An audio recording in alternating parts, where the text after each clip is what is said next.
Hi everybody. Today I want to talk with you about the crisis in Puerto Rico and why it matters to all of us. Puerto Ricans are American citizens, just like folks in Maine or Oklahoma or New Mexico. And over the last decade, Puerto Rico has suffered through a deep and painful recession. But unlike the rest of the United States, it hasn't recovered. Today, the island continues to face a crippling economic crisis.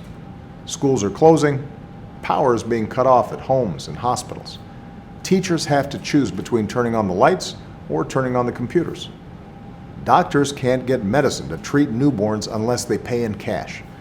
And as the Zika virus threatens both the island and the mainland, workers dealing with mosquito control to help protect women and their unborn babies are at risk of being laid off.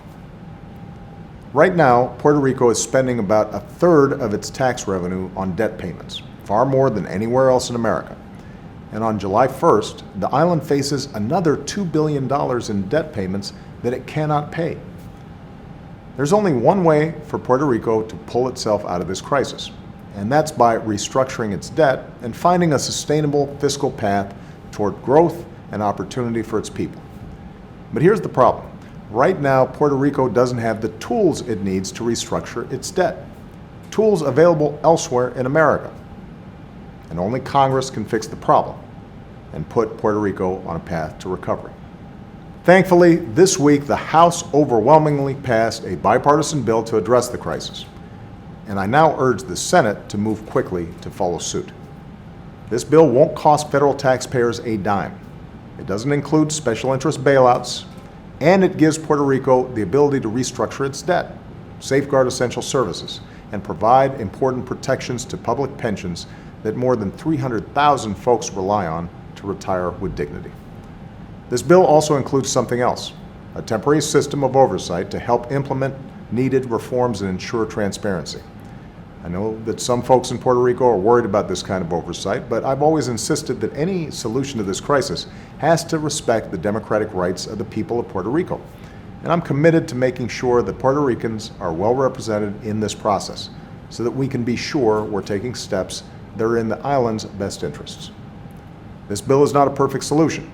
Nobody's saying it is. That's what happens in divided government. But it's the only option on the table to save Puerto Rico from spiraling out of control.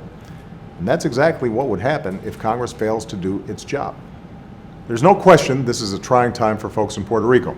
They've seen too many jobs lost and too many neighbors leave in search of better opportunity elsewhere. It's clear that it's time for Puerto Rico to chart a new course and make a fresh start.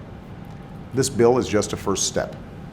We all have more work to do to make sure that the people of Puerto Rico receive the health care they deserve and the good jobs and economic opportunities they need to build a better future for their kids.